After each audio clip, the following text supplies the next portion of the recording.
Phone पर तो साथ ही हमारी बातें चल रही थी साबुन और अपमार्जक पर। थोड़ा सा टफ रहेगा टॉपिक, आपका याद रखिए, कार्बन का टॉपिक थोड़ा टफ है।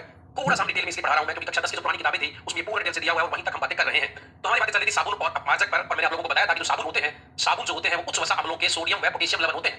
साबुन उच्च वसा अम्लों के सोडियम व पोटेशियम लवण होते हैं, याद रखिएगा। तो उच्च वसा अम्लों की सोडियम हाइड्रोक्साइड और नमस्कार नमस्कार सभी को, नमस्कार भाई सभी को, गुड आफ्टरनून। चलिए, तो हमारी बातें साबुन पे चल रही थी और मैंने आपको बताया था कि उच्च वसा अम्ल, जैसे मैंने तुम्हें बताया था कि ये पामिटिक अम्ल है C15H31COOH, और जब इसकी क्रिया हमने सोडियम हाइड्रोक्साइड से करवाई थी, या अगर इसकी क्रिया पोटेशियम हाइड्रोक्साइड से करवाते हैं, सोडियम हाइड्रोक्साइड या पोटेशियम हाइड्रोक्साइड से करवाते हैं, तो यहाँ से तुम्हारा ये OH निकलेगा और यहाँ से H ले जाएगा, जिससे यहाँ से जल का अणु बाहर निकलेगा और यहाँ पर C15H31COO ये उच्च वसा अम्ल है और इसका हमें ये सोडियम लवण प्राप्त हुआ। इसी प्रकार ये अगर इसकी क्रिया KOH से करवाई जाएगी तो C15H31COO पोटेशियम बनेगा, इस पर पॉजिटिव चार्ज होंगे, इन पर नेगेटिव चार्ज होगा, याद रखिएगा। ये तुम्हारा हाइड्रोकार्बन है, ये हाइड्रोकार्बन है और ये कार्बोक्सिलिक समूह होता है पीछे, जब ये दोनों मिल जाते हैं तो तुम्हारा बन गया वसीय अम्ल। ध्यान से सुनना, ये कार्बन और हाइड्रोजन हाइड्रोकार्बन है और ये COOH वाला समूह होता है, ये कार्बोक्सिलिक समूह होता है और ये कार्बोक्सिलिक समूह तुम्हारा जब इसमें मिल जाता है तो ये तुम्हारा बन गया है वसीय अम्ल। ये एसिड वाला ग्रुप होता है जो जुड़ जाता है तो ये वसीय अम्ल है और इस वसीय अम्लों की क्रिया जब हम सोडियम हाइड्रोक्साइड और पोटेशियम हाइड्रोक्साइड से करवा रहे हैं तो ये तुम्हें उच्च वसा अम्ल, ये उच्च वसा अम्ल इसलिए बोलते हैं क्योंकि इसमें कार्बन के जो परमाणु होते हैं, कार्बन के जो परमाणु होते हैं इनकी संख्या ज्यादा होती है, एक लंबी कार्बन की चेन होती है, याद रखिएगा। तो ये तुम्हारे उच्च वसा अम्लों के सोडियम और पोटेशियम लवण बन गए और इसी को हमने साबुन कहा था। ये तुम्हारी कठोर या कड़ी साबुन होती है, सोडियम से बने हुए साबुन थोड़े कठोर होते हैं और इनका उपयोग हम करते हैं कपड़े धोने में। और नीचे वाला जो साबुन बनाया था हमने, ये वाला साबुन होता है तुम्हारा मुलायम साबुन, क्योंकि पोटेशियम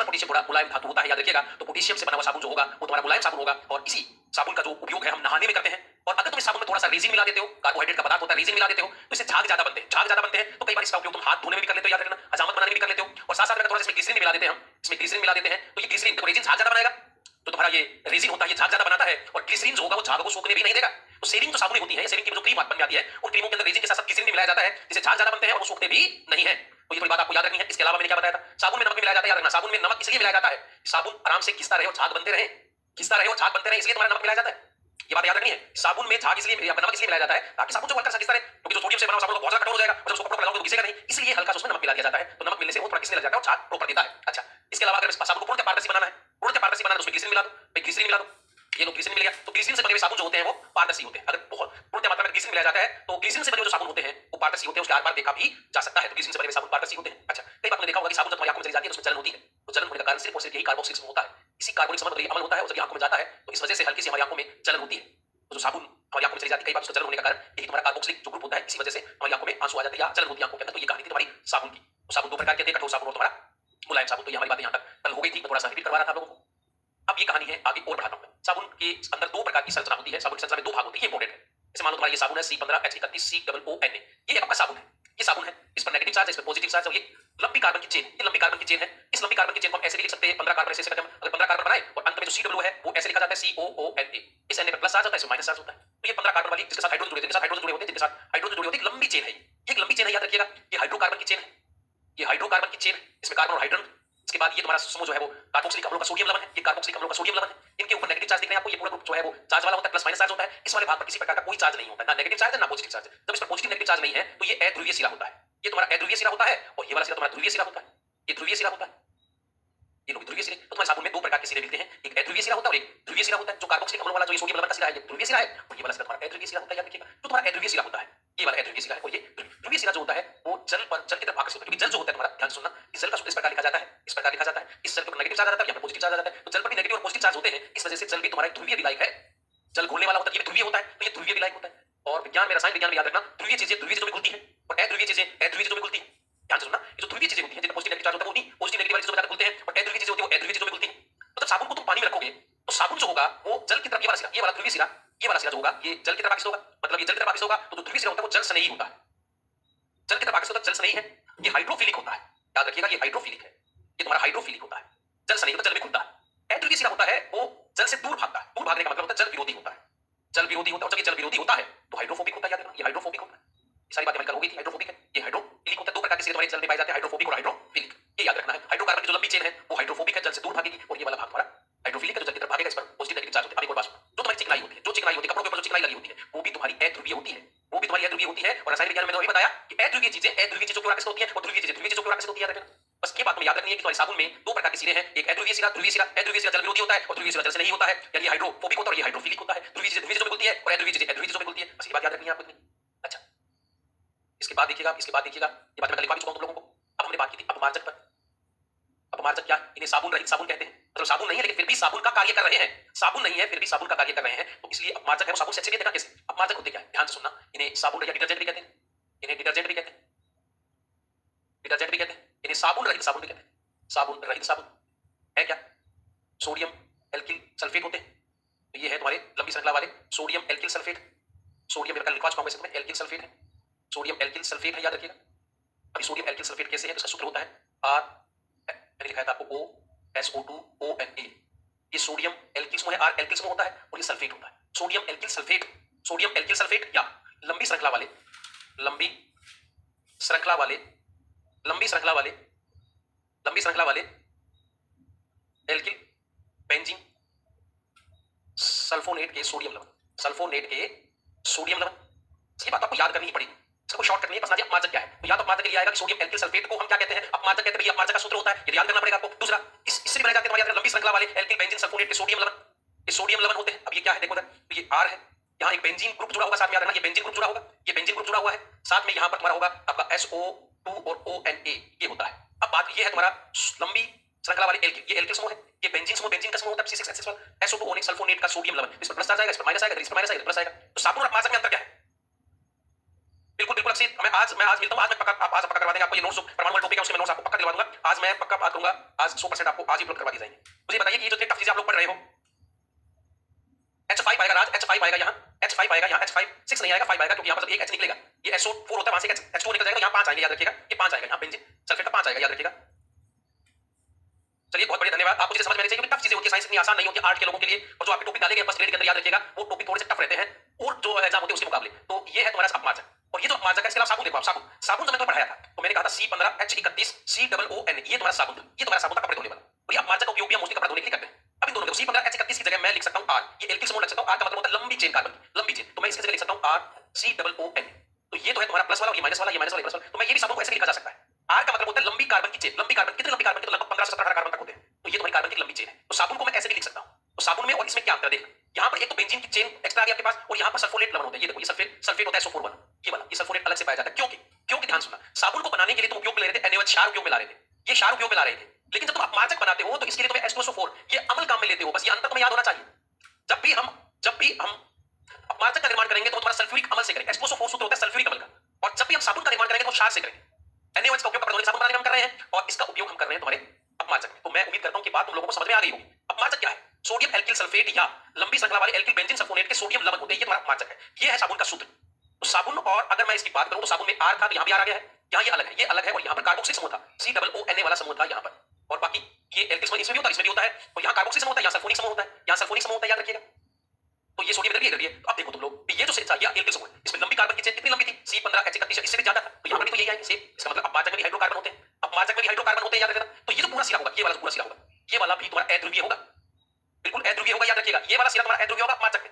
इस प्रकार साबुन में अध्रुवीय होता है। ये वाला सिरा तुम्हारा ध्रुवीय था, तो इसमें देखो ये रहा, ये वाला सिरा ध्रुवीय होता, ये वाला सिरा तुम्हारा ध्रुवीय होगा अपमार्जक में भी। तो साबुन और अपमार्जक दोनों में ध्रुवीय और अध्रुवीय सिरे पाए जाते हैं। पर अंतर मैंने आप लोगों को बता दिया कि उसमें कार्बोक्सिलिक समूह होता है, उसमें सल्फोनिक समूह होता है। तो साबुन और अपमार्जक दोनों का ही उपयोग हम कपड़े धोने के लिए करते हैं, दोनों का उपयोग हम कपड़े धोने में करते हैं। तो फिर अपमार्जक क्यों, साबुन क्यों नहीं? बात ये है। तो अब सुनना मेरी बात को आराम से। इतनी बात तुम्हें कल तक मुझे याद है, मैं तुम्हारा लगभग पूरा करवा चुका था। दोबारा समझाने का कारण ये था कि सबसे इंपॉर्टेंट टॉपिक और दैनिक जीवन में सबसे ज्यादा काम आता है, याद रखिएगा, और इसको टारगेट कर सकता है एग्जाम में तुम्हारा। अब सुन, साबुन जो होता है, साबुन कठोर जल के साथ, ध्यान से सुनना, साबुन कठोर जल के साथ कपड़े साफ नहीं धोता। साबुन कठोर जल के साथ कपड़े साफ नहीं धोता है। क्यों नहीं धोता? पहला तो इसको, और इसी वजह से हम कठोर जल के कारण हमने अपमार्जक का उपयोग किया। अपमार्जक को डिटर्जेंट, जिसको सर्फ भी बोलते हो तुम लोग, टाइड आता है मार्केट में, बहुत सारी सर्फ एक्सेल आता है, टाइड आता है, बहुत सारी बातें आती हैं। तो साबुन कठोर जल के साथ कपड़े अच्छे क्यों नहीं धोता? देखो, साबुन को जब हम देख रहे थे, साबुन का सूत्र क्या? ध्यान से मैं R लिख रहा हूं, COON, ये था तुम्हारा क्या? कठोर जल कठोर क्यों होता है? हार्ड वाटर यानी कठोर जल कठोर क्यों? तो जल दो प्रकार का है। एक तुम्हारा होता है कठोर जल, और एक होता है पीने वाला, जो पानी कपड़े धोने के काम में आता है। आप लोग कपड़े धोने के काम में लेते हो, पशुओं को पिलाने के काम में लेते हो, क्या रहेगा? पशुओं को पिलाने के काम में लेते हो, कपड़े धोने के काम आता है, खेतों में लगाने के जो काम आता है, वो तुम्हारा नॉर्मल साधारण जल होता है। एक होता है कठोर जल, एक होता है साधारण जल, जो पीने के काम आता है, पशुओं के, हमारे कपड़े धोने के काम आता है, और खेतों में लगाने के जो काम आता है, वो तुम्हारा साधारण जल है, नॉर्मल वाटर होता है। एक होता है कठोर जल। और कठोर जल कठोर इसलिए है, ये भी दो प्रकार का होता है, स्थायी कठोर और अस्थायी कठोर। स्थायी कठोर होता है, एक होता है अस्थायी कठोर। ये दो प्रकार का होता है, याद रखिए। स्थायी कठोर क्यों? तो इसमें कैल्शियम व मैग्नीशियम, कैल्शियम आयन और मैग्नीशियम आयन, ये क्लोराइड पाए जाते हैं, एक क्लोराइड पाए जाते हैं और सल्फेट पाए जाते हैं। ध्यान से सुनना, कठोर जल ऐसा जल होता है जो पीने के लायक नहीं होता, खेतों में लगाने का नहीं होता, कपड़े भी उससे हम साबुन से नहीं धो सकते हैं। कठोर जल दो प्रकार का होता है। कठोर क्यों है? ऐसा जल जिसमें कैल्शियम, ये तुम्हारा कैल्शियम, कैल्शियम और मैग्नीशियम आयनों के क्लोराइड होते हैं, सल्फेट होते हैं, याद रखना, क्लोराइड होते हैं, सल्फेट होते हैं, और बाइकार्बोनेट आयन, बाइकार्बोनेट। ऐसा ऐसा जल जिसमें, यहाँ पे सिलेबस में नहीं है, मैं बता रहा हूं आप लोगों को, ऐसा जल जिसमें कैल्शियम व मैग्नीशियम आयन के, कैल्शियम व मैग्नीशियम आयन, जैसे मैं बोल रहा हूं लिख भी सकते हो तुम, मैग्नीशियम आयनों के, कैल्शियम व मैग्नीशियम आयनों के क्लोराइड, कैल्शियम व मैग्नीशियम आयनों के क्लोराइड, सल्फेट व बाइकार्बोनेट आयन खुले होते हैं, बाइकार्बोनेट आयन खुले होते हैं। ध्यान से सुनना, जब किसी पानी में कैल्शियम व मैग्नीशियम के क्लोराइड, सल्फेट और बाइकार्बोनेट आयन खुले हों तो वो तुम्हारा जल कठोर जल होगा, वो जल कठोर जल होगा, वो समुद्र का पानी होगा, वो जमीन का पानी होगा जिसमें लवण की मात्रा ज्यादा। कौन सा लवण? तो भाई कैल्शियम और मैग्नीशियम आयनों के क्लोराइड, सल्फेट और बाइकार्बोनेट आयन पाए जाते हैं। इसकी वजह से ही अब वो जल तुम्हारा कोई काम का नहीं। अभी दो प्रकार की होती है, एक स्थायी कठोरता होती है और एक अस्थायी कठोरता होती है। तो कैल्शियम और मैग्नीशियम के अगर बाइकार्बोनेट खुले हुए हैं जल में, दोबारा सुनिएगा, कैल्शियम और मैग्नीशियम के अगर बाइकार्बोनेट खुले हुए हैं तो वो तुम्हारी अस्थायी कठोरता है, वो तुम्हारी अस्थायी कठोरता है। और उस पानी में चूना मिलाकर अगर उसको उबाला जाएगा तो वो तुम्हारी जो अस्थायी कठोरता होती है वो दूर नॉर्मल पानी बन जाता है, वो नॉर्मल पानी बन जाएगा। तो ऐसा पानी जिसमें कैल्शियम और मैग्नीशियम के बाइकार्बोनेट पाए जाते हैं, तो ऐसी कठोरता को हम अस्थायी कठोरता कहते हैं, उसमें चूना मिलाकर उसे शुद्ध किया जा सकता है। दूसरा स्थायी कठोरता क्या? तो ध्यान से सुनो, ऐसा जल जिसमें कैल्शियम और मैग्नीशियम के क्लोराइड और सल्फेट पाए जाते हैं, क्लोराइड और सल्फेट पाए जाते हैं, तो ये तुम्हारा जल जो होता है, ये वाला जल तुम्हारा स्थायी कठोर जल होता है। तो जब हम इस कठोर जल को, चाहे अस्थायी चाहे स्थायी दोनों की बात हम बात करें, कठोर जल, तो कठोर जल में कैल्शियम और मैग्नीशियम की क्लोराइड, सल्फेट और बाइकार्बोनेट होते हैं। जब हम साबुन की क्रिया, साबुन इस पानी से धोते हैं, तो आपको पता है कि साबुन में क्या है? तो साबुन में होता है सोडियम आयन। तो साबुन का जो सोडियम आयन होता है, जब वो कठोर जल से कपड़े धोएंगे हम, तो कठोर जल में था कैल्शियम आयन और मैग्नीशियम आयन। यदि ये कैल्शियम और मैग्नीशियम आयन ये साबुन में जो तुम्हारा ये बैठा हुआ था RCOO नेगेटिव और Na पॉजिटिव आयन, इसको यहाँ से रिप्लेस कर दें, सोडियम को यहाँ से हटा देंगे, ये सोडियम यहाँ से हटा देंगे और वो खुद यहाँ आकर बैठ जाएंगे, कैल्शियम या मैग्नीशियम आयन ये खुद आकर यहाँ बैठ जाएंगे। तो उसने क्या किया? इन्होंने सोडियम आयन को यहाँ से फेंक के मारा, चलो भागा यहाँ से, उसको भगा दिया यहाँ से। तो सोडियम आयन को यहाँ से भगा दिया गया, तो अभी जो पदार्थ बना है, ये जो पदार्थ बना है जल में घुलनशील ही नहीं, और जल में घुलनशील नहीं होगा तो यहाँ पर एक गंदला सा पदार्थ बन जाएगा, गंदला सा या मटमिला सा पदार्थ बन जाएगा, से झाग नहीं बनेगी, पानी में घुलनशील नहीं होगा। ये अब ये साबुन जो होगा वो घुलनशील नहीं होगा, और घुलनशील नहीं होगा तो अपने को धो नहीं पाएगा। जब पानी में साबुन घुलेगा ही नहीं तो वो चिकनाई से काम ही नहीं कर पाएगा। देखना, ध्यान सुनना मेरी बात को आराम से, साबुन जब पानी में घुलता है तभी तो चिकनाई को वो अलग कर पाएगा। देखना कैसे? जैसे तुम लोग अपने हाथ पर सरसों का तेल लगाकर, बहुत सारा तेल लगाकर पानी में धोना, क्योंकि जो तेल होता है वो वसा होती है, वसा कभी जल में घुलनशील नहीं होती है। तो नॉर्मल पानी में रखोगे तुम लोग तो पानी ऊपर से निकल जाएगा, वो हाथ आपके चिकने बने रहेंगे। इसीलिए तुम लोग साबुन लगाते हो। साबुन जो होता है उसमें दो सिरे होते हैं, एक जो पानी में घुलता है और एक जो तुम्हारा तेल से घुल जाता है। दोनों में तेल घुल गया और पानी से घुल गया, और जब वो आप हाथ को थोड़ा सा रगड़ते हो ऐसे, तो वो जो चिकनाई होती है वो पानी के साथ बह जाती है, ये कारण होता है। तो अब सुनना, तुम्हारी जो साबुन के अंदर सोडियम आयन था, इसको रिप्लेस कर दिया तुम्हारे कठोर जल में पाए जाने वाले कैल्शियम और मैग्नीशियम आयनों ने, और एक मटमेला गंदला सा पदार्थ बना देता है जिससे कपड़े साफ नहीं धुलते हैं, जिससे तुम्हारे कपड़े साफ नहीं धुलेंगे, याद रखिएगा। तो बात हमारी जो चल रही थी, सुनिए आराम से, साबुन कठोर जल के साथ कपड़े साफ नहीं धोता। क्यों? क्योंकि मैं यहाँ लिख रहा हूँ, ध्यान से सुन लेना, ये सारी बातें मैंने समझाई है, केवल समझाई है, मैं ये लिख रहा हूँ सारी बातें, ये जो तेरी बातें मैंने समझाई है वो आपको लिख के दे रहा हूँ मैं। क्योंकि कठोर जल में उपस्थित कैल्शियम आयन व मैग्नीशियम आयन, कैल्शियम आयन व मैग्नीशियम आयन साबुन में उपस्थित सोडियम आयनों को प्रतिस्थापित कर देते हैं, रिप्लेस कर देते हैं, प्रतिस्थापित कर देते हैं, रिप्लेस कर देते हैं, जिससे साबुन जल में घुलनशील नहीं होती है, जल में घुलनशील नहीं होती है, और एक गंदला सा या मटमेला सा पदार्थ बनता है, मटमेला सा पदार्थ बनता है जिससे कपड़े साफ नहीं धुलते, जिससे कपड़े झाग नहीं बनेगा, कपड़े साफ नहीं धुल पाएंगे, साबुन घुल नहीं पाएंगे, जिससे कपड़े साफ नहीं धुलते हैं, जिससे कपड़े साफ नहीं धुलते हैं। लेकिन अब बात को समझ, तो साबुन है वही कपड़े धोती, कई महिलाओं को लगता है कि कपड़े हम धो रही हैं, कपड़े वास्तविकता में धोने का जो काम होता है वो साबुन और अपमार्जक का होता है। हमें तो केवल हल्का सा साबुन को लगाकर छोड़ देना होता है, साबुन अपने आप उससे क्रिया करती है और थोड़ी देर के बाद हमें वो हल्का सा रगड़ भी देंगे तो मेल अपने आप अलग हो जाता है। तो ये कहानी साबुन कठोर जल के साथ कपड़े साफ नहीं धोता है, क्योंकि कठोर जल में उपस्थित कैल्शियम और मैग्नीशियम आयन साबुन में उपस्थित सोडियम आयन को प्रतिस्थापन कर देते हैं, रिप्लेस कर देते हैं, जिससे साबुन जल में घुलनशील नहीं होती है, और एक गंदला सा है या मटमेला सा पदार्थ बनता है जिससे कपड़े साफ नहीं धुलते। लेकिन अपमार्जक का जो निर्माण हमने किया था, वो हमने किया था, आपको पता है कि जब हमने अपमार्जक बनाया था तो अपमार्जक में हमने सल्फोनेट आयन लिए थे, याद है, क्योंकि सल्फ्यूरिक अम्ल से वो क्रिया हमने करवाई थी। तो ये सल्फोनेट आयन जो हमने बनाए हैं SO2O वाले, ये जो आयन होते हैं, ये क्या करते हैं, उस अपमार्जक में जो ये आयन होते हैं, ये जो होंगे, ये कठोर जल में अगर बात करें तो कठोर जल में जो कैल्शियम और मैग्नीशियम के आयन होंगे वो इनसे क्रिया कर लेंगे, सल्फोनेट से क्रिया कर लेगा, और कैल्शियम और मैग्नीशियम का सल्फोनेट बन जाएगा। कैल्शियम और मैग्नीशियम का सल्फोनेट बन जाएगा, तो ये सोडियम आयन यहाँ से रिप्लेस नहीं हो पाएगा, क्योंकि तुम्हारा जो अपमार्जक है उसमें जो सल्फोनेट आयन होते हैं, ये कठोर जल के कैल्शियम और मैग्नीशियम आयन से क्रिया करके कैल्शियम और मैग्नीशियम के सल्फोनेट बना देते हैं, जिससे जो अपमार्जक होगा वो पानी में घुलनशील होगा और इस प्रकार झाग बनाएगा और वो कपड़ों को आराम से साफ कर देता है। तो क्या लिखेंगे, ध्यान सुनना, अपमार्जक जो होता है वो कठोर जल के साथ भी कपड़ों को अच्छी तरीके से साफ करता है, क्योंकि अपमार्जक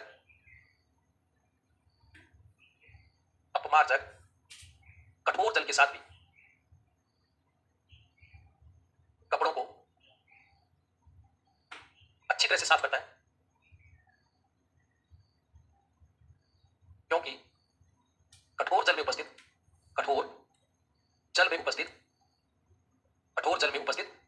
कैल्शियम व मैग्नीशियम आयनों के, कैल्शियम व मैग्नीशियम आयनों के हाइड्रोजन उपस्थित कैल्शियम व मैग्नीशियम आयन अपमार्जक में उपस्थित सल्फोनेट आयनों से क्रिया कर लेते हैं। सल्फोनेट आयनों से क्रिया करके कैल्शियम व मैग्नीशियम, कैल्शियम आयन व मैग्नीशियम आयन के सल्फोनेट बना लेते हैं।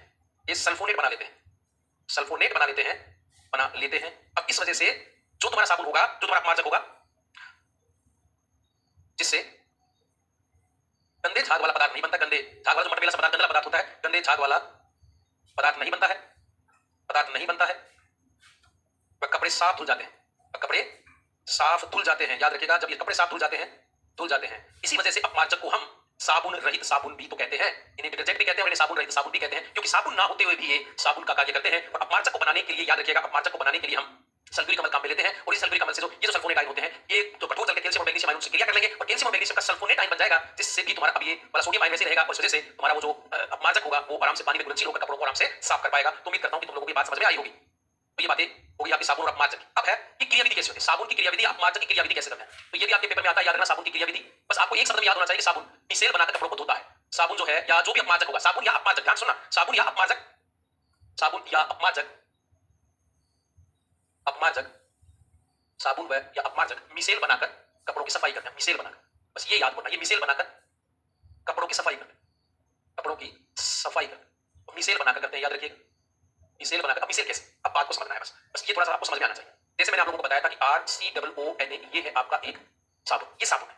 अब साबुन में जो ये R है, इसकी जगह मैंने आपको बताया था कि C15H31 है या C17H33 है या C17H35 अगर आपको याद है। ये बड़ी कार्बन की चेन है। तो इस कार्बन की जो चेन आ गया तो उसको मैं ऐसे लिख दूं, ऐसे 15 कार्बन परमाणु डालूं, 15 ऐसे तक डालूं और फिर आपको COONA डालूं, ऐसे आएगा, इसमें माइनस, इसमें प्लस आ जाए। या फिर मैं इसको इस प्रकार भी बना सकता हूं, याद रखिए, यहाँ कार्बन हाइड्रोजन, कार्बन के यहाँ कार्बन हाइड्रोजन जुड़े हुए, यहाँ हाइड्रोजन, तो लंबी हाइड्रोकार्बन की चेन है। इस लंबी हाइड्रोजन कार्बन चेन को मैं ऐसे भी बना सकता हूं। ये लंबी चेन बनाकर मैं यहाँ ऐसे भी बना सकता हूं। तो ये जो संरचना बनी तुम्हारी, ये टेडपोल संरचना बन गई या ये जिगजैग संरचना बन गई है। इसमें यहाँ कार्बन हाइड्रोजन, ये लंबी कार्बन की चेन हो गई और ये वाला जो भाग मैंने यहाँ ऐसे लिखा है, इसको मैं ऐसे लिखा। तो इसका एक भाग ये हो गया तुम्हारा लंबा हाइड्रोकार्बन वाला, ये अध्रुवीय सिरा हो गया। ये साबुन का अध्रुवीय सिरा हो गया, अध्रुवीय सिरा। और अध्रुवीय सिरा जो होता है वो हाइड्रोफोबिक होता है, जल विरोधी होता है, तो हाइड्रोफोबिक है। ये वाला जो सिरा आपको दिख रहा है, ये वाला, ये होता है ध्रुवीय सिरा। और ये जो ध्रुवीय सिरा होता है, ये वाला ध्रुवीय सिरा होता है, ये हाइड्रोफिलिक होता है, मतलब जल से नहीं होता है। ये हाइड्रोफिलिक होता है, जल से नहीं होता है, मतलब जल की तरफ होता है, वो ये जल से दूर भागता है। ये अध्रुवीय सिरा। जब अब देखा कैसे काम करेगा ये साबुन, कैसे काम करेगा, तो यही मैं पढ़ा रहा हूं यहाँ। मैं इसको ऐसे, ये जो तुम्हारा R है, ये 15 कार्बन का 17 कार्बन का था, इस वाली चीज को मैं ऐसे लिख रहा हूं, याद रखना बस। ये ऐसे बना दिया तो ये यही है, इस संरचना में ऐसे बना दिया। अब ध्यान से सुनो, ये कोई चिकनाई पड़ी है, ये कोई चिकनाई है, मान लो कोई बसा के कुछ चिकनाई लगी हुई कपड़े के ऊपर, कपड़े पर मेल, ऐसी सी बात है, मेल पड़ा हुआ है। और मेल जो चिकनाई होती है वो अध्रुवीय होता है। साबुन में मैंने तुम लोगों को बताया था अभी कि साबुन में ऐसे करके दो सिरे होते हैं, ऐसे करके दो सिरे होते हैं, एक ध्रुवीय होगा और एक ध्रुवीय। तो ये तो आपका चिकनाई होती है, चिकनाई मैंने आपको बताई थी अध्रुवीय, चिकनाई अध्रुवीय होती है। तो मैं अगर मैं आपको कहूं कि कौन सा सिरा जो होगा ये साबुन का, वो किस चिकनाई की तरफ आकर्षित होगा, तो सीधी सी बात है, इसका अध्रुवीय सिरा होगा। तो जब अध्रुवीय सिरा होगा तो सबकी जो चिकनाई पड़ी है, इसमें जब हम पानी में घोलते हैं, इसको साबुन लगाते हैं, कपड़े पर हमने मान लो कपड़ा था, इसमें दाग लगा हुआ था और इस दाग वाले भाग को जैसे पानी में मिलाया, क्या हो, तो ध्यान सुनिएगा, जैसे पानी में साबुन करते हैं तो साबुन के बहुत सारे मॉलिक्यूल्स आते हैं, बहुत सारे अणु आते हैं और इसको इस प्रकार घेर लेते हैं। ये वाला भाग बाहर रहेगा पानी की तरफ और ये इस प्रकार, ऐसे बहुत सारे सिरे आकर इसको चारों ओर से, जो अध्रुवीय सिरे होते हैं साबुन के, ये इस प्रकार आएंगे, इसको इस प्रकार घेरते चले जाएंगे, इस प्रकार इसको घेरते चले जाएंगे, याद रखिएगा। तो ये इस प्रकार इसको घेरते चले जाएंगे, बहुत सारे सिरे आकर घेरेंगे, इसको याद रखिएगा। ऐसे करके बहुत सारे सिरे आकर चारों तरफ इसको घेर लेंगे, ये इस प्रकार चारों तरफ इसको घेर लेंगे, याद रखिए। तो ऐसे बहुत सारे सिरे आकर इसको घेर लेंगे। तो ये जो संरचना बनती है, इसी को हम मिसेल कहते हैं। ये तुम्हारी मिसेल बन गई, मिसेल संरचना, ये तुम्हारी मिसेल संरचना बन गई है, जिसमें जो साबुन का अध्रुवीय सिरा होता है वो चिकनाई की तरफ होता है, ध्रुवीय सिरा जो होता है वो पानी की तरफ होता है, पानी की तरफ होता है। और जैसे ही ये वाला सिरा होता है ये पानी की तरफ आकर्षित होगा और ये वाला सिरा जो है, ये वाले जो सिरे सारे के सारे ये चारों ओर से इसको घेर लेंगे इस प्रकार, ये चिकनाई की तरफ आकर्षित होगा, क्योंकि अध्रुवीय सिरा होता है चिकनाई। अब जैसे ही हम इसको हल्का सा भी हाथ लगाते हैं, हाथ लगाकर पानी में भिगोकर, तो ये जब पानी होगा, जब पानी कपड़े को निचोड़ेंगे, इसका पानी जब निकलेगा, याद रखना, तो पानी के साथ ये वाला ध्रुवीय सिरा साबुन का जुड़ा हुआ है और उसको छोड़ना नहीं चाहेगा, तो वो ध्रुवीय सिरा पानी के साथ जब जाएगा तो वो चिकनाई को साथ लेकर चला जाएगा और इस प्रकार आपका कपड़ा जो होगा वो साफ हो जाएगा, तो कपड़ा होगा वो आपका साफ हो जाएगा। तो ये होती है साबुन की क्रियाविधि, याद रखिएगा। ये तुम्हारी साबुन की क्रियाविधि है। तो साबुन कैसे क्रिया काम करती है, साबुन याद रखिएगा। अगर मैं साबुन की बात करूं तो मिसेल बनाकर कपड़े को साफ करते हैं, मिसेल कैसे बनाएगी, तो मिसेल में क्या होगा, याद रखिएगा, कि जो साबुन का अध्रुवीय सिरा होगा वो चिकनाई को घेर लेगा और ध्रुवीय सिरा जो होगा जल की तरफ होगा और इस प्रकार जो कपड़ा होगा वो आपका साफ हो जाएगा। तो क्या होगा साबुन में, साबुन का मिसेल में क्या होगा, मिसेल में साबुन का ध्रुवीय सिरा, साबुन का अध्रुवीय सिरा, अध्रुवीय सिरा चिकनाई को चारों ओर से घेर लेता है, चिकनाई को चारों ओर से घेर लेता है,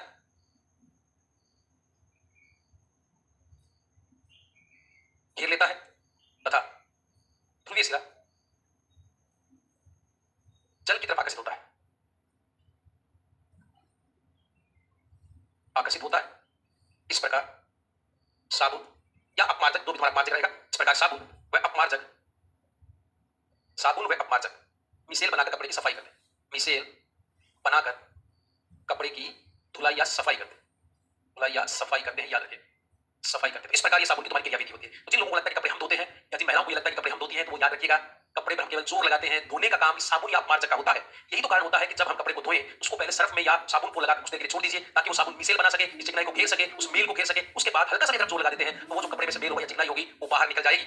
यही तो कारण है, आज तो तुम्हारी ऑटोमेटिक मशीन आती है, वॉशिंग मशीन आती है, उसमें क्या करते हो आप लोग, उसमें सर्फ डाल देते हो, कपड़ा डाल देते हो, कुछ देर के बाद उसको छोड़ देते हो, तो वो इधर उधर जब कपड़े बदल डाला जाता है, तो इधर उधर डालेंगे तो जो सर्फ होगी वो उस मेल से क्रिया करेगी, कुछ देर के बाद उसको हल्का सा चलाने के बाद मशीन को जो भी मेल होगा वो बाहर निकल जाएगा और कपड़ा साफ हो जाता है। तो याद रखिएगा, कपड़ा धोने का काम घरों में बहुत सुनते हैं, पहले कहते कपड़े धोती हूं मैं, कपड़े धो रही हूं मैं। याद रखिएगा, कपड़े धोने का जो काम है वो वास्तविकता में साबुन और अपमार्जक का है। साबुन और अपमार्जक को टाइम तो दो मेल के साथ क्रिया करने के लिए हम मेल देते हैं और पहले लग जाते हैं दे थापी कपड़ों को खराब कर देते हैं। पहले इस प्रकार काम करने दो और काम करने के बाद मिसेल बनाने दो, उसके बाद इनका सभी जोर लगा देते हैं, कपड़ा आपका साफ हो जाता है। ये है आपकी साबुन की क्रियाविधि। याद रखिएगा, साबुन में नमी की मात्रा 10% से ज्यादा नहीं होनी चाहिए। अगर 10% से ज्यादा होगी तो कई बार आप लोगों ने देखा होगा कि जब आप धूप में उसको रखते हो तो साबुन होती है टुकड़ों में टूट जाती है। इसी साबुन में नमी की मात्रा 10% से अधिक नहीं होनी चाहिए। और साबुन में नमक इसलिए मिलाते हैं ताकि वो घिसे, हल्की सी घिसे।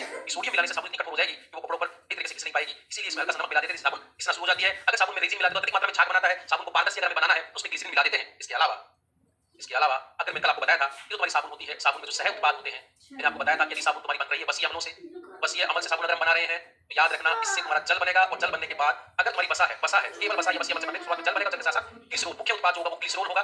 और अगर हमारी साबुन हम एस्टर से बना रहे हैं, ये इंपॉर्टेंट बात है, याद रखना, अगर साबुन तुम्हारी एस्टर से बन रही है तो उसमें जो उत्पाद होगा वो तुम्हारा एल्कोहल होगा, याद रखिएगा। तो दो बातें आपको यहाँ पर याद रखनी। प्रश्न आया था आज का तुम्हारा बसा में सह उत्पाद के रूप में, तो पुरानी जो कक्षा 10 की किताब थी उसमें स्पष्ट दिया हुआ है कि ग्लिसरॉल, लेकिन पेपर बनाने वाला अगर ये पूछ ले यदि साबुन एस्टर से बनाई जाती है तो सह उत्पाद क्या होगा, तो फिर तुम्हारा एल्कोहल होगा, और अगर वो कहते हैं कि बसीय अम्ल से जब साबुन बनाते हैं तो शुरुआत में आपका क्या बनता है, तो जल, लेकिन जल के साथ साथ जब हम साबुन को पूर्णतः बनाएंगे बसीय अम्लों से, उसके बाद बसा से तो ये आपका ग्लिसरॉल बनेगा। तो ये तो आपका बसीय अम्ल या बसा से आ जाए तो तुम ग्लिसरॉल करके आओगे, बसीय अम्ल या हमारा बसा से आ जाए तो तुम्हारा क्या होगा, ग्लिसरॉल।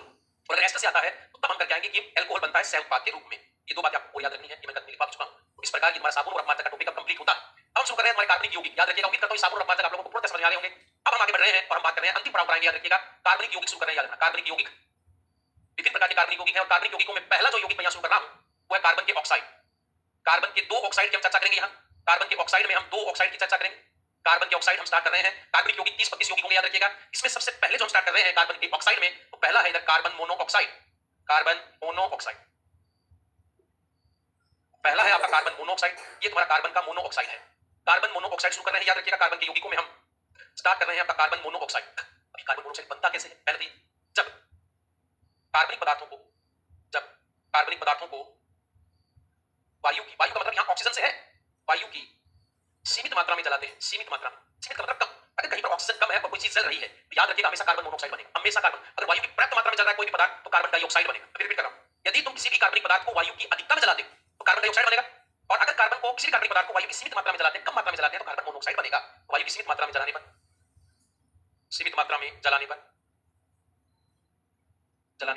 कार्बन मोनोऑक्साइड गैस बनती है। कार्बन मोनोऑक्साइड गैस बनती है, याद रखना, मोनोऑक्साइड गैस बनती है। ये तुम्हारी कार्बन मोनोऑक्साइड गैस बन गई है। कार्बन मोनोऑक्साइड गैस बनती है कैसे, तो ये तुम्हारा कार्बन है, कोई भी कार्बनिक पदार्थ, कोई भी चीज कार्बनिक पदार्थ है, लकड़ी है, वो बायोफ्यूल जो भी है, पेट्रोल डीजल जो भी है, जब उसको वायु की सीमित मात्रा में जलाते हो, कम मात्रा में जलाते हो, ये कार्बन मोनोऑक्साइड ही बनाएगा, कार्बन मोनोऑक्साइड। तो जब पेट्रोल जलता है, डीजल जलता है, वाहनों में जब पेट्रोल और डीजल जलता है तो वहां पर तुम्हारी जो गैस बनती है वो यही तो कार्बन मोनोऑक्साइड होती है। वाहनों के धुएं में कार्बन मोनोऑक्साइड होती है और इसी वजह से जो भी शहर तुम्हारे होते हैं वो मोस्टली जो आज की तारीख में जितने भी मेट्रो सिटी है, जितने भी बड़े शहर हैं, वो अगर प्रदूषित है तो वो इसी कार्बन मोनोऑक्साइड से है। याद रखिएगा, तो ये कार्बन मोनोऑक्साइड बन गई है। अभी जो कार्बन मोनोऑक्साइड तुम्हारी बनी, अब इसका प्रभाव क्या होगा वो ध्यान सुनिएगा। वायु प्रदूषण का 50% कारण कार्बन मोनोऑक्साइड ही है। यही है, याद रखना, वायु प्रदूषण का 50% कारण, अकेला वायु प्रदूषण का जो 50% कारण है वो यही तुम्हारी कार्बन मोनोऑक्साइड गैस है। और यही कारण होता है शहरों में किसी भी डीजल के जो बड़े वाहन होते हैं, या जो भी वाहन होते हैं, बड़े वाहन, उसको बाईपास से निकाल दिया जाता है। यही कारण है कि दिल्ली जैसे शहर में तुम सीएनजी के वाहन काम में लेते हो, कभी पेट्रोल की कारें वहां पर काम में नहीं ली जाती है, या पेट्रोल की ऐसी कारें जो 3-4 साल पुरानी इंजन की हो जाती है तो उसको भी काम में नहीं लेते। क्यों नहीं लेते हैं, क्योंकि पेट्रोल जब चलेगा तो याद रखना वो कार्बन मोनोऑक्साइड बनाएगा। और जब कार्बन मोनोऑक्साइड बनाएगा तो बहुत ही भयंकर वाली गैस होती है, भयंकर प्रदूषण वाली गैस होती है, इतनी खतरनाक गैस होती है कि अगर सांस के बाद शरीर में चली जाए तो व्यक्ति की दम घुटने से मौत हो जाती है। तो अकेले वायु प्रदूषण का 50% कारण कार्बन मोनोऑक्साइड ही है। यह रंगहीन होती है, यह रंगहीन, गंधहीन व स्वादहीन गैस है। याद रखना, रंगहीन, गंधहीन व स्वादहीन गैस है। स्वादहीन गैस है, याद रखना, ये रंगहीन होती है, गंधहीन होती है और स्वादहीन गैस होती है। अच्छा, और क्या, हीमोग्लोबिन के साथ जुड़कर, बहुत इंपॉर्टेंट बात है, याद रखिएगा, ये बहुत इंपॉर्टेंट बात है। हीमोग्लोबिन के साथ जुड़कर एक विषैला पदार्थ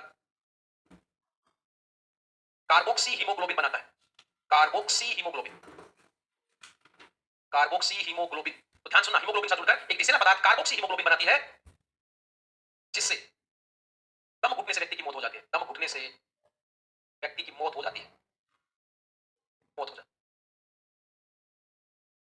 यही कारण है, यही कारण है, पहला दिखा मैं, ध्यान से इंपॉर्टेंट है, यही कारण है।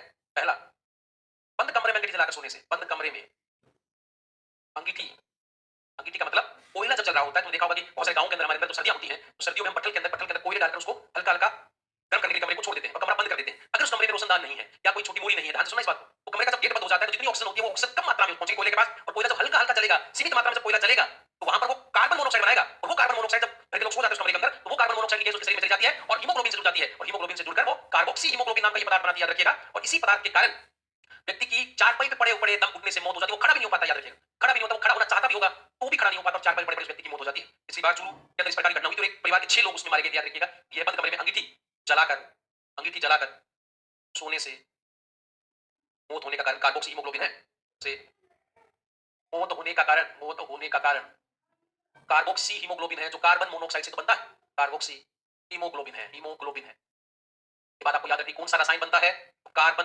मोनोऑक्साइड जब भी हीमोग्लोबिन से जुड़ेगी तो कार्बोक्सी हीमोग्लोबिन ही बनेगा। दूसरा, एक आजकल आधुनिक कारण भी आ गया इसका, जब भी गैस गीजर चलाते हैं, जब भी गैस गीजर चलाते हैं, तो गैस गीजर चलाते समय जब गैस चल रहा होता है, इसमें जब गैस चल रही होती है तो बाथरूम अगर बंद हो गया तुम्हारा, पर अगर उस बाथरूम में कहीं पर भी रोशनदान नहीं है या खिड़की नहीं है, तो उस जब वो गीजर चल रहा होगा, व्यक्ति कोई नहा रहा होगा उसके अंदर, तो उस वजह से भी कार्बन मोनोऑक्साइड गैस बनेगी, और उस कार्बन मोनोऑक्साइड की वजह से यही तुम्हारा कार्बोक्सी हीमोग्लोबिन बनेगा, और उस वजह से भी व्यक्ति की मौत हो रही है। और ये आजकल शहरों में ध्यान रखना, सर्दियां आ चुकी है और तुम्हें पेपर में पढ़ने को ये बात जरूर मिलेगी, कभी ना कभी 100% मिलेगी, याद रखिएगा कि गैस गीजर के, ध्यान से सुनना, गैस गीजर के चलने से भी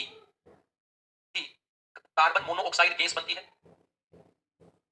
याद रखना, गैस गीजर के चलने से भी कार्बन मोनोऑक्साइड गैस बनती है, और जब कोई व्यक्ति बाथरूम बंद करके इसमें रोशनदान नहीं है, अगर वो नहा रहा होगा तो उसकी भी दम घुटने से मौत होने का कारण यही कार्बोक्सी हीमोग्लोबिन होगा। तो गैस गीजर के चलने से भी कार्बन मोनोऑक्साइड गैस बनती है, यदि, और इसी वजह से दिखना तो क्या होगा, आप लोगों को समझ में आ गया होगा ये कि बनती है, और अगर कोई बाथरूम बंद करके नहाएगा इसी कार्बोक्सी हीमोग्लोबिन की वजह से उस व्यक्ति की भी दम घुटने से मौत हो जाएगी। तो हमने कार्बन का ऑक्साइड शुरू किया है, याद रखिएगा, और कार्बन के ऑक्साइड में हमने कार्बन मोनोऑक्साइड पर चर्चाएं शुरू की है। बस ये तुम्हारा लगभग पूरा हो गया है, हम कार्बन डाइऑक्साइड और अन्य कार्बनिक यौगिकों पर चर्चा करेंगे, तो लगभग तुम्हारा एक अध्याय चलेगा। उसके बाद थोड़ा सा टॉपिक हम हाइड्रोकार्बन की भी चर्चा करेंगे, अंतिम की 10वीं पुरानी किताबों में जो नई किताबें एनसीईआरटी की उसमें भी तुम्हारा ये हाइड्रोकार्बन का टॉपिक हल्का हल्का दे रखा है, तो हल्की की बातें हम कर लेंगे। तो भी करता हूं, आप लोगों को ये बातें समझ में आ रही होंगी, आप लोगों को ये बातें समझ में आ रही होंगी। तो बाकी बातें हम कार्बन मोनोऑक्साइड पर कल करते हैं, नेक्स्ट वीडियो में करते हैं। तब तक के बहुत बहुत धन्यवाद, पढ़ते रहिए। और रही बात की नोट्स की, तो परमाणु वाले टॉपिक के नोट्स में आज आप लोगों को उपलब्ध करवाने की कोशिश कर रहा हूं, आज या कल में आपका 100% हो जाएगा, मेरे दिमाग से निकल गया था बीच में, लेकिन अब मैं आपको उपलब्ध करवा दूंगा। चलिए, बहुत बहुत धन्यवाद।